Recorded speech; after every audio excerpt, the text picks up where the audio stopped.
नमस्कार, मैं हूं आपके साथ अंकिता। आप देख रहे हैं जनादेश लाइव न्यूज। बढ़ते हैं खबर की ओर। मोहन यादव कैबिनेट की बैठक समाप्त। डिप्टी सीएम राजेंद्र शुक्ल दे रहे हैं फैसलों की जानकारी। 254 नए नगद उर्वरक विक्रय केंद्र खोलने पर कैबिनेट की मुहर। खाद खरीदने के लिए किसानों को नहीं होना पड़ेगा परेशान। डिफॉल्टर किसानों को भी होगा फायदा। सारणी स्थित सतपुड़ा ताप विद्युत गृह के 4 पुरानी इकाइयों को किया जाएगा डीकमीशन। उनके स्थान पर 660 मेगावाट का super critical thermal power plant को किया जाएगा स्थापित। मेडिकल कॉलेज में असिस्टेंट प्रोफेसर की भर्ती की उम्र सीमा में की गई वृद्धि। 40 के स्थान पर 50 साल होगी अब उम्र की सीमा। भारत सरकार के पैरामेडिकल अधिनियम के रूल्स अभी आए नहीं, इसलिए मध्य प्रदेश पैरामेडिकल काउंसिल के नियम ही लागू होंगे। राहत इसे मिलेगी। 254 नए केंद्र खोले जाएंगे और ख़ास तौर से जो डिफ़ॉल्टर किसान हैं जिनको कि नगद में खाद मिल जाए, इसके लिए इस प्रकार के सेंटर की आवश्यकता थी। तो ये एक निर्णय हुआ है। सतपुड़ा सारणी में सतपुड़ा ताप विद्युत गृह के 4 जो बहुत पुराने इकाइयाँ थी, 410 मेगावाट की 2 थी और 420 मेगावाट की 2, 830 मेगावाट टोटल जो है उसको डीकमीशन किया जाएगा। 410 थे वो 205 के 2 थे, 410 हो गए और 210 के 2 थे जो 420 मेगावाट हो गए। तो इनको डीकमीशन करके और 660 मेगावाट जो क्रिटिकल थर्मल पावर प्लांट कहलाता है, सुपर क्रिटिकल, जो इफ़िशियंसी के मामले में सबसे बेहतर पावर प्लांट होते हैं, तो इसको रिप्लेस करके और 660 मेगावाट का पावर प्लांट लगाने की अनुमति दी गई है। ये भी थर्मल का ही होगा? थर्मल ही है। कोल लिंकेज ऑलरेडी है। तो ये जो पुराने 40 साल पुराने हैं जिनका पीएलएफ वगैरह बहुत कम हो जाता है, चलते चलते पुराने हो जाते हैं, सुपर क्रिटिकल में अलग से एलोकेशन की जरूरत नहीं पड़ेगी। ये अलग से एलोकेशन की जरूरत नहीं पड़ेगी। नहीं, कोल लिंकेज जो हमारा है उसी से ये पावर प्लांट लग जाएगा। मेडिकल कॉलेज में जो असिस्टेंट प्रोफेसरों की भर्ती की आयु सीमा 40 थी, उसको बढ़ा के 50 किया गया है, क्योंकि तेज़ी से मेडिकल कॉलेज खुल रहे हैं। और जो एसआर शिप करने की आयु सीमा है वो 45 है। एसआर शिप करने के बाद ही असिस्टेंट प्रोफेसर के लिए लोग अप्लाई कर पाते हैं, तो इसलिए 40 से 50 साल की आयु सीमा आज कैबिनेट ने बढ़ाई है, जिससे हमें असिस्टेंट प्रोफेसरों को मिलने की नियुक्ति में अब ज़्यादा आसानी हो जाएगी। पैरामेडिकल काउंसिल के जो अधिनियम भारत सरकार ने बनाए, उसके रूल्स अभी आ नहीं पाए हैं, इसलिए एमपी पैरामेडिकल काउंसिल के नियमों को एक बार फिर से यहाँ पर रिस्टेट किया गया है, जिससे कि हमारे 23-24 और 24-25 में एडमिशन और परीक्षाएं हम संचालित कर सकें। और जब भारत सरकार के रूल्स आ जाएंगे तो फिर उस रूल्स के आधार पर एडमिशन और परीक्षाएं हो सकेंगी। तो ये भी एक महत्वपूर्ण निर्णय हुआ है पैरामेडिकल के क्षेत्र में। कोऑपरेटिव डिपार्टमेंट में जैसा कि आप सबको मालूम है कि पैक्स जो हमारी प्राथमिक सहकारी साख समितियां हैं, वो सारी की सारी कंप्यूटराइज हो चुकी हैं।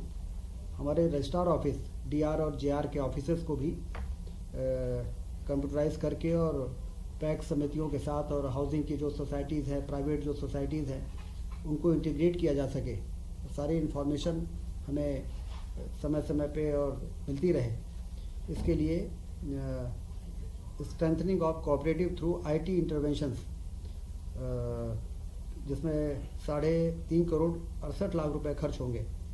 60% भारत सरकार इसमें पैसा दे रही है और 40% स्टेट गवर्नमेंट लगाएगी।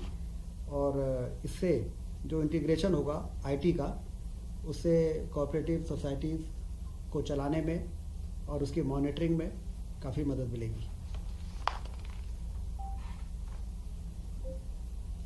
मध्य प्रदेश सिविल सेवा में महिलाओं की नियुक्ति के लिए 33% का जो रिजर्वेशन था उसको 35% किया गया है। बहुत ही महत्वपूर्ण निर्णय है महिला सशक्तिकरण की दिशा में कि अब मध्य प्रदेश में 35% रिजर्वेशन रहेगा नियुक्तियों में, सभी प्रकार की नियुक्तियाँ।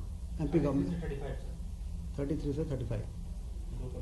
सर ये जो यूपीएससी कंडक्ट करती सिर्फ वो वाले या पीएससी और ईएसबी में जितनी भी नियुक्तियां होती हैं सारी। रीवा रीजनल इन्वेस्टर समिट बहुत सफल रही है। 4000 से अधिक प्रतिभागियों ने भाग लिया था और 31,000 करोड़ के निवेश के प्रस्ताव दिए गए हैं। 28,000 से अधिक लोगों को इसमें रोजगार मिल सकेगा। गोवर्धन पूजा का भव्य आयोजन पूरे प्रदेश में हुआ है और 2 नवंबर को सांस्कृतिक विरासत और धरोहरों को सहेजने की दिशा में एक महत्वपूर्ण कदम के रूप में देखा जा रहा है। लोगों में काफ़ी उत्साह था इस पर गोवर्धन कदम के रूप में देखा जा रहा है। लोगों में काफ़ी उत्साह था इस पर गोवर्धन पूजा में। जिस प्रकार से सरकार ने आगे बढ़ के और लोगों के परंपरागत इस पर्व को में शासन ने जिस प्रकार से सहभागिता की है, उससे लोगों में बहुत उत्साह रहा और गौ संरक्षण गौ संवर्धन की दिशा में भी काफ़ी इसमें इसको ताकत मिली है।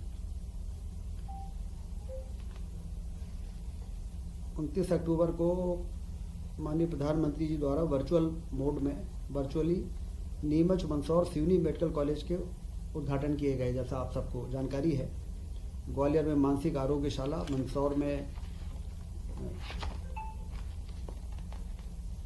कल्याण विभाग, राजस्व विभाग, स्कूल शिक्षा विभाग एवं वन विभागों के द्वारा पीएससी से भरे जाने वाले पदों की जानकारी की भी मुख्यमंत्री जी ने जानकारी मांगी है, क्योंकि बड़ी संख्या में पीएससी से कई विभागों में भर्तियों का प्रक्रिया चल रही है।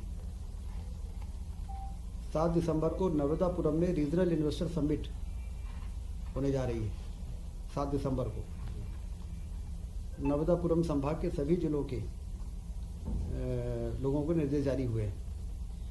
12 नवंबर को कालिदास सम्मान समारोह उज्जैन में माननीय उपराष्ट्रपति जी के मुख्य आतिथ्य में होगा। इस कार्यक्रम को भव्य रूप से आयोजित करने के निर्देश दिए गए हैं। कुल मिला के आज मध्य प्रदेश की कैबिनेट ने जैसा कि आपने देखा कि चाहे वो स्वास्थ्य विभाग हो, चाहे वो सहकारिता विभाग हो, चाहे वो अन्य विभाग हो, महत्वपूर्ण निर्णय आज लिए हैं और मध्य प्रदेश तेजी के साथ अपने उन लक्ष्यों को प्राप्त करने के लिए आगे बढ़ रहा है, जिन लक्ष्यों को प्राप्त करके हम प्रदेश की आर्थिक स्थिति को भी मजबूत करना चाहते हैं और हिंदुस्तान में एक अग्रणी राज्य के रूप में स्थापित होना चाहते हैं। ठीक है, नमस्कार। फिलहाल इस बुलेटिन में इतना ही। आप देखते रहिए जनादेश लाइव न्यूज। नमस्कार।